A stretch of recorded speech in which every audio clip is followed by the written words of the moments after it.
Y con él precisamente vamos a empezar porque antes de que lleguen nuestros contertulios está con nosotros precisamente para hablar de esto Rocío Demer. Muy buenas noches. Muy buenas noches, José Javier. Encantada como siempre de estar contigo. Hemos contado aquí ayer, largo y tendido, el origen de la polémica. Me parece muy importante subrayar que todo parte en realidad de un titular deliberadamente malintencionado por parte del diario El País. Sí, qué cosa más rara, ¿no? El diario El País, el grupo Prisa, mintiendo y manipulando, vamos, una cosa extrañísima, ¿no? En fin, su naturaleza, ¿no? La naturaleza de lo país es precisamente manipular, tergiversar y mentir, y ayer me tocó a mí. Así que nada, ¿qué es lo que tergiversó, manipuló y mintió sobre? Pues sobre unas declaraciones que hicimos en una rueda de prensa que hice yo particularmente, fui la carne de cañón del País el lunes, pero esa rueda de prensa la di con mis compañeros Samuel Vázquez y José Antonio Fuster. ¿Qué es lo que dije yo en esa rueda de prensa? Bueno, dijimos muchas cosas, entre otras que habrá una próxima edición del evento de extrema derecha del año, que es Frontera Sur 4, que será en Granada en el mes de noviembre. Así que espero contar contigo, José Javier, para ese evento en el mes de noviembre. Sí, entre otras igual cosas, alguien del País prefiere ir también. Entre otras cosas, pues eso era una de las cuestiones que anunciábamos el lunes, ¿no? Pero bueno, vamos a ponernos serios. En fin, ¿qué es lo que hicieron en El País? Cogieron dos argumentos, que es verdad que yo había enlazado con, pues verbalmente de alguna manera. Leímos aquí el texto además literalmente. Y yo creo que tú lo publicaste además también, ¿no? Sí. En la primera parte de mi intervención, que por cierto, tanto en Antena 3 como en Televisión Española, como incluso ayer en Telemadrid, la pusieron cortada, pero porque para poder decir lo que dice El País tienen que cortar la primera parte y cortar la segunda y unirlas. ¿Qué es lo que sucede? Que la primera parte de la argumentación estábamos hablando de demografía en términos generales.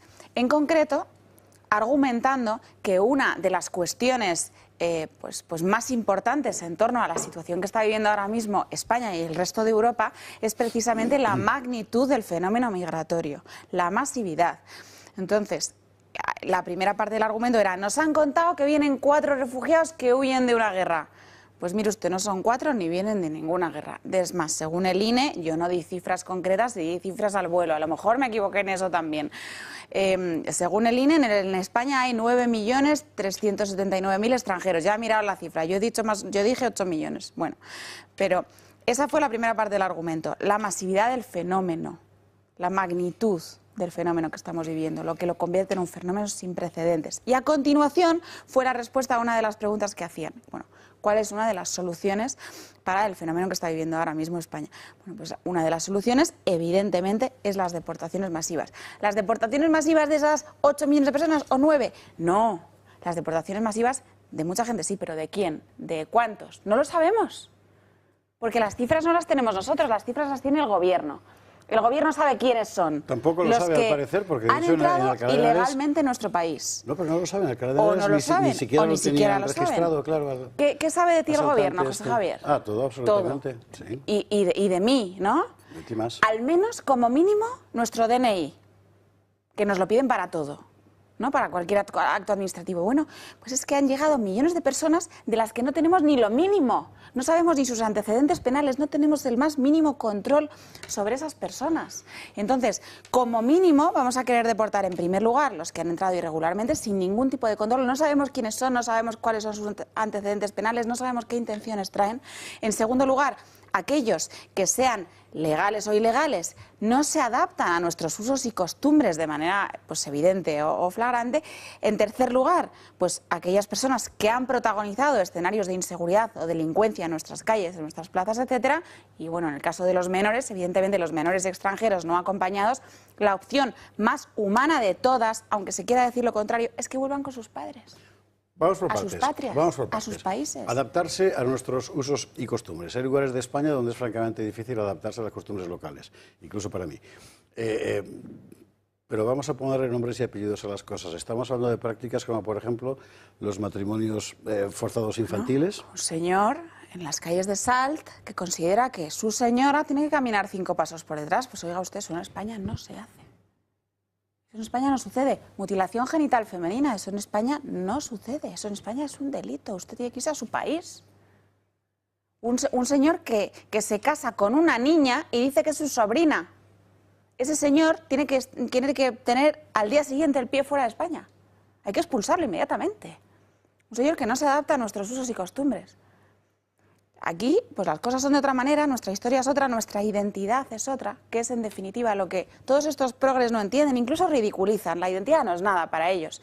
Bueno, pues para nosotros pues es algo importante, es algo fundamental. La identidad colectiva es algo que no nos pertenece, es algo que hemos heredado, es algo que tenemos el derecho a defender y es más, no tenemos el derecho sería como mínimo. Para nosotros lo que consideramos es que tenemos el deber de defender esa identidad colectiva. Uno de los argumentos de la progresfera ha sido que si deportamos a los inmigrantes ilegales, ¿quién va a recoger las cosechas y cuidar a los ancianos? En cuanto aparece un debate de estos, el clasismo de los progre-woke izquierdosos es una cosa de locos, bueno, del consenso progre en general, ¿no? Azules y rojos. Es una cosa espectacular. Y hemos visto un vídeo por las redes que a mí me parecía fake, pero luego es verdad, lo ha puesto Wall Street Wolverine, luego te lo mando por si lo ponéis aquí, de una chica que pues ha generado un contenido diciendo, claro, es que si quieres irte a un restaurante y coger un Uber, o si quieres una Smash Burger y que te la traiga Globo y tal, pues todo esto se puede acabar porque Vox quiere deportar masivamente. O sea, un clasismo, como cuando Rufián subió al estrado y dijo, bueno, entonces, ¿quién les va a traer los paquetes? A ustedes, señores de la extrema derecha. Si quieren deportar masivamente, ¿quién les va a traer a ustedes los paquetes?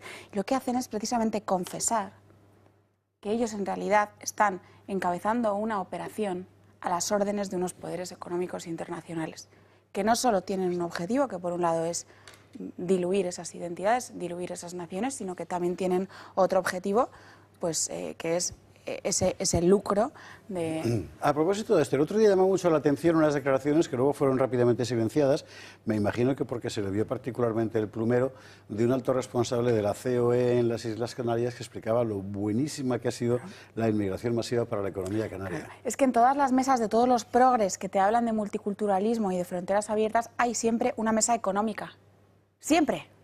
En la que hay, bueno, si no os basta que todos somos ciudadanos del mundo, pues os damos motivos económicos. Pero en realidad, claro, es que en todas hay una mesa económica porque es la mesa fundamental, porque es a las órdenes de los que están, esta panda de progres que defienden el multiculturalismo, están a las órdenes, y las fronteras abiertas, a las órdenes son el escupidero de los multimillonarios del mundo. Esos son. La argumentación, sin embargo, suele girar hacia lo sentimental, ¿no? De Pedro Sánchez explicando el otro día que España fue país de acogida y de partida, ¿no? Y por tanto teníamos que ponernos en la situación de los que ahora llegaban. Pues un ejemplo, o Isabel Díaz Ayuso el otro día explicando lo valiente que era esta gente que cruzaba el mar. Bueno, en fin, no sé por cuál de las dos declinarme, pues ¿no? Pero Pedro, empieza por Pedro y seguimos luego por la otra. Pedro, ¿qué has dicho de Pedro? Que España era un país de partida. Bueno, venga, vamos a empezar por Pedro. Bueno, digo muchas veces esta frase, pero la voy a volver a repetir. Porque los progres están siempre con sí, España siempre ha sido país de acogida, nosotros hemos migrado siempre, las migraciones es una cosa que existe desde el principio de los tiempos, tal, que sí, que fenomenal. Pero las invasiones también han existido siempre. Y nadie mejor que tú lo sabes, además que escribes sobre ellas. Las invasiones también han existido siempre y las invasiones suponen precisamente un peligro evidente para la sociedad, para la comunidad de acogida, que es el peligro de desaparición, ¿no? Se han producido en diferentes formatos a lo largo de la historia del mundo. En esta ocasión quizás es un formato pues, con la complejidad del siglo, pero también está sucediendo, y está sucediendo en la actualidad en nuestro país. Sobre las declaraciones de Ayuso, bueno, pues me parece una cosa pues muy irresponsable, por decir una cosa suave, romantizar el colaboracionismo institucional con las mafias de tráfico de personas. O sea, creo que lo podría resumir así, ¿no? O sea, porque todo el mundo se ha indignado con que Vox quiere hacer deportaciones masivas. Se han indignado. Pues hemos dicho que no sabemos la cifra, vale, pero se han indignado con el hecho de que Vox quiere hacer deportaciones masivas. El Partido Popular ha salido ipso facto, el señor Tellado. No queremos hacer deportaciones masivas, queremos hacer regularizaciones. La nueva portavoz en el Congreso, bueno, es que están prohibidas por el derecho internacional. Bueno, pues en agosto de 2024 vosotros defendíais las deportaciones masivas. A lo mejor en agosto de 2024 no estaban prohibidas por el derecho internacional. No lo sé. En cualquier caso, a nosotros nos da igual porque estén prohibidas, porque nosotros defendemos la soberanía de las naciones. Y si lo que España necesita para sobrevivir son deportaciones masivas, claro que las haremos. Ahora, nos escandaliza mucho más la complicidad que hay ahora mismo y que lleva habiendo durante muchos años con las entradas masivas. Porque todos esos progres que se están haciendo como que se indignan y montándole el circo a Vox son los que están protagonizando ese pacto con las mafias de tráfico de personas para poder llevar a cabo las entradas masivas que estamos viviendo. Sobre las deportaciones, una cosa que la gente no sabe, aquí lo hemos contado varias veces y me parece que es muy importante plantearlo, es que es un debate planteado prácticamente en todos los países europeos que han recibido, sobre todo después de la guerra de Siria, una afluencia excesivamente masiva de población sin control. Es a partir de ese momento cuando la inmigración deja de ser lo que era y ya empieza a responder a otra motivación que exige otra palabra, que ya no es inmigración, probablemente sea invasión. El hecho es que se ha planteado la cuestión de las deportaciones, lo mismo en el Reino Unido que en Alemania, que en Dinamarca, que en Suecia. En Dinamarca parece que es donde más lejos lo han llevado, tenerlo más sencillo. En Italia, deportaciones concretas pactadas, en el caso de Albania, etcétera. Quiero decir que el asunto de la remigración no debería ser tabú, pero despierta muchos elementos emocionales. Sí, despierta muchas llagas, lo hemos visto estos días, ¿no? Pero evidentemente la remigración es un proceso necesario, porque ahora mismo estamos en un escenario de no retorno.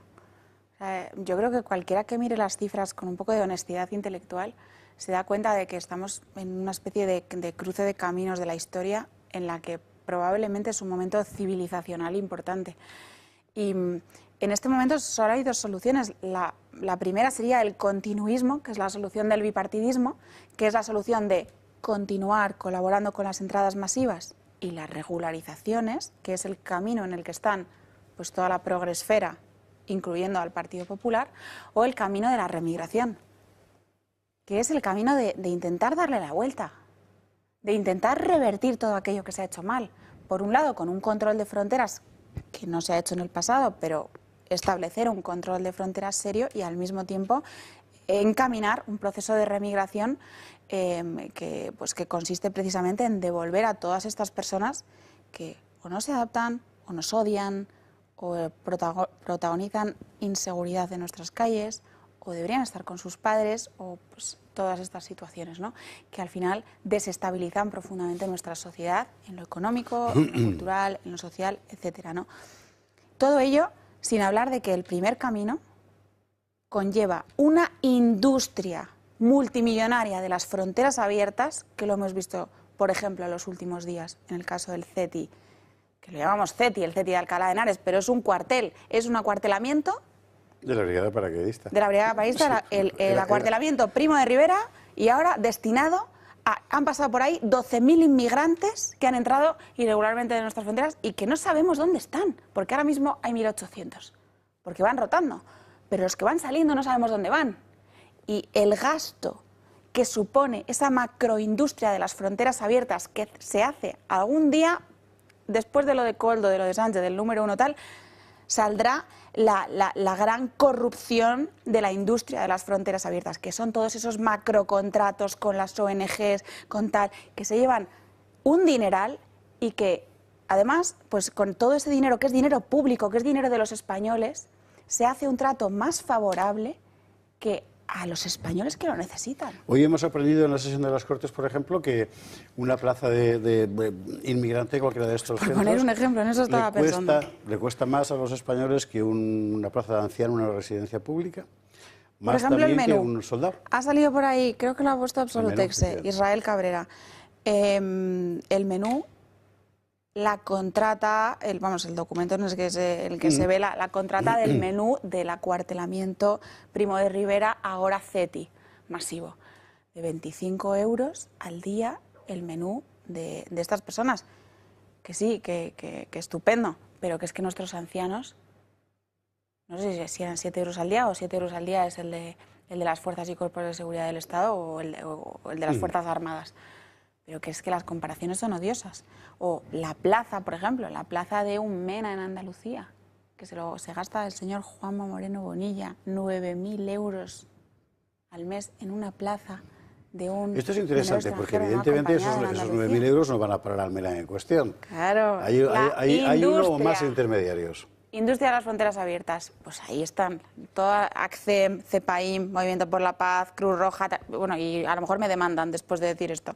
Bueno, da lo hemos dicho varias da veces. igual, algún día saldrán unos papeles en este UCO, caso, en la que esta cadena sus, sí se hace responsable de la opinión de sus colaboradores. Todos sus nombres. Esa macroindustria está siendo, está esquilmando muchísimo dinero público que podría destinarse a que 13 millones de españoles que están en riesgo de pobreza no estuvieran en riesgo de pobreza. Es que es muy serio. Es que 9 de cada 10 familias no llega a fin de mes. Vamos a la cuestión práctica. Es decir, imaginemos que mañana hay un gobierno Vox-PP con mayoría de Vox y el PP con 3 ministerios, pues no sé, 3 Marías o algo, no sé. Esperemos que en solitario. Pues Vox en solitario. Venga, y Rocío de Meres, ministra de Remigración. No. Hay modificaciones legales que hacer. Bueno, yo ese escenario no me lo planteo, yo espero acabar felizmente en algún pueblo perdido de España. Bien. Bueno, pero vamos entonces, quitamos la suposición y vamos a la cuestión de las bonificaciones. Personas muy válidas en un eventual Consejo de Ministros que presida Vox y que presida el señor Abascal, y que haya un Consejo de Ministros de personas válidas, de personas que valgan para su puesto. Y evidentemente pues habrá que hacer un departamento o un ministerio o lo que sea procedente de remigración, con todo un proceso en el que se pueda revertir esta situación de distintas maneras, no exclusivamente a través de las deportaciones. Yo sé que mucha gente está esperando, pero que diga que ley va a cambiar. Bueno, vamos a ver, la experiencia de otros países europeos demuestra que no es una ley que haya que cambiar, que generalmente los resortes legales existen ya previamente, solo que no se emplean y luego se amplían o se desarrollan para colectivos determinados. Así que no era esa pregunta que va a ser demasiado simple, pero sí me interesa saber si hay alguien que lo está estudiando. Porque esto hay que plantearlo así, es decir, esto se hace de esta manera. Sí, lo estamos estudiando, evidentemente. Hacemos nuestros documentos para si algún día toca y tenemos esa responsabilidad, esa alta responsabilidad, intentar ejercerla de la mejor manera posible. Y evidentemente esto es uno de los puntos cruciales de nuestra civilización y hay que estudiar muy bien cómo lo haríamos. ¿Veremos eso en Frontera Sur entonces, del 14 al 16 de noviembre en Granada? Veremos eso en Frontera Sur, esperemos que con tu presencia. Ya estaré encantado de la... En Granada, en el mes de noviembre. Además la frontera sur, efectivamente, histórica por antonomasia. Bueno, pues entonces queda claro que no son 8 millones, que no se trata de expulsar a 8 millones de inmigrantes, que vale la pena leer, aquí lo hicimos, las declaraciones originales como son, y luego uno puede estar de acuerdo o no. Hay gente que dice, no, lo que hay que hacer es regularizarlos a todos para que se porten bien.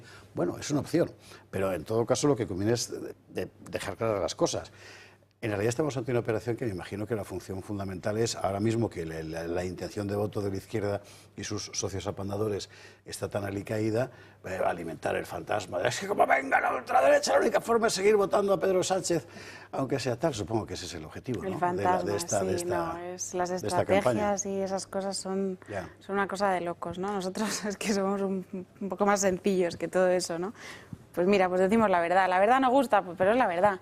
Otros mienten y luego engañan y luego roban y luego lo ocultan y luego tal y continúan, insisto, por el camino, que es del tema del que estamos hablando, por el camino de las entradas masivas y de las regularizaciones, es el camino en el que acabamos siendo Francia, en el que acabamos siendo Suecia, con 30 violaciones al día, con un no retorno casi evidente, yo creo. Y nosotros pues vamos a hacer todo lo posible hasta el último de nuestros días pues para apoyar a todas esas personas que no tienen voz, todas esas personas, pues esa chica de Alcalá, esos vecinos de Sabadell, esos vecinos españoles que pasean por el Puche, en Usera, Villaverde, Delicias, en Valladolid, 200 de Roquetas, todas aquellas personas que se les ha silenciado institucionalmente. Primero, que se ha cambiado sus vidas, que se ha cambiado sus entornos sin preguntarles, y de manera muy violenta además, y que ahora mismo, pues durante muchos años han estado amordazados y silenciados, y nosotros Pues esa persona que tiene dificultad para recoger a su padre todos los días, que vive en una vivienda de las 200 de Roquetas y no se atreve a cruzar la plaza, porque estoy segura de cualquiera de esos políticos no dura 5 minutos en el puche. No dura 5 minutos, porque la sensación que está viviendo muchísima gente en esos barrios absolutamente invadidos y tomados es esa sensación de minoría, esa sensación de ser el extranjero en tu propia tierra, esa sensación de que te han cambiado tu calle de siempre, esa sensación de permanente vigilancia, de inseguridad. Y eso es algo silenciado por el poder político durante demasiados años. Nosotros vamos a darle la vuelta.